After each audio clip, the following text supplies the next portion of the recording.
Je suis dégoûté, je suis vraiment plus que dégoûté. C'est lamentable, c'est lamentable. Tous ces détritus qui n'étaient pas présents, ces bungalows de construction qui n'étaient pas présents. Cette pièce, elle est totalement trempée.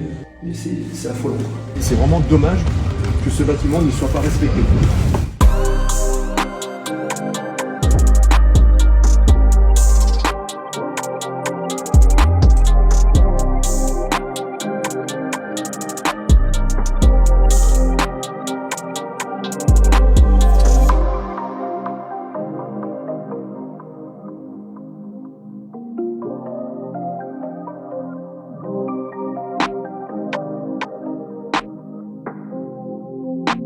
Pour moi, ce n'est pas un vulgaire morceau de béton posé ici, c'est un morceau d'histoire. La porte, c'est vraiment une porte d'un bunker d'un hôpital. Ces bunkers et ces maisons qui étaient destinées à se protéger contre ces attaques au gaz. Dans le travail du devoir de mémoire, il est important de reconnaître aussi l'utilité de ce bunker.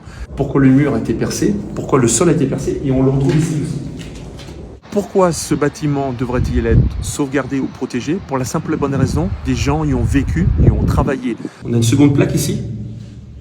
Donc c'était les numéros qui étaient réservés soit au poste, soit aux douches.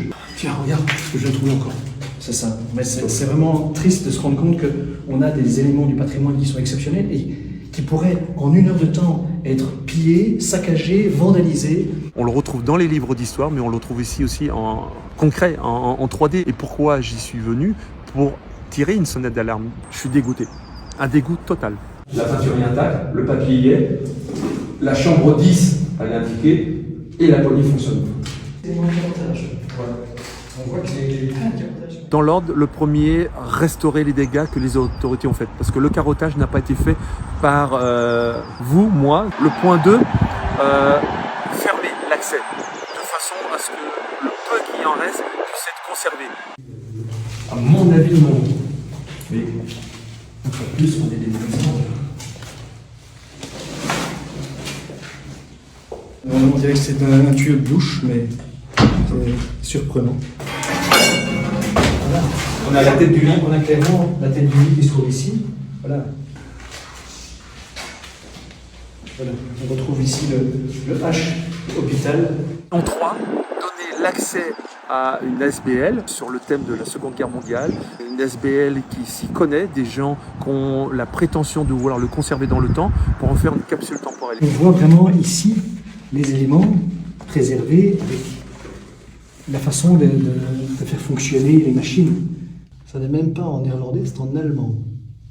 Couloir aménagé, large en parallèle. Et là, on est dans la seconde zone avec une porte, comme j'expliquais, le vandalisme, une porte qui a été retirée, malgré que ça soit des portes blindées en acier lourde. Bah, celle-ci, elle n'est plus là, elle est ici. L'exemple concret de la poignée, voilà, qui est là. C'est celle-ci. Qu'est-ce qui a déjà été enlevé, retiré, parce que quelqu'un trouvait que c'était sympa de garder ça dans son salon? On a encore tous les compteurs disponibles ici avec les poignées.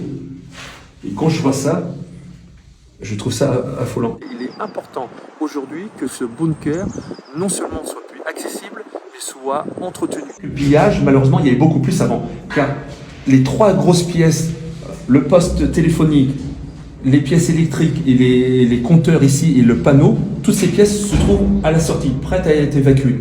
Ça veut dire concrètement qu'un véhicule est déjà parti plein. Et tout le monde s'en fout et tout le monde trouve ça normal.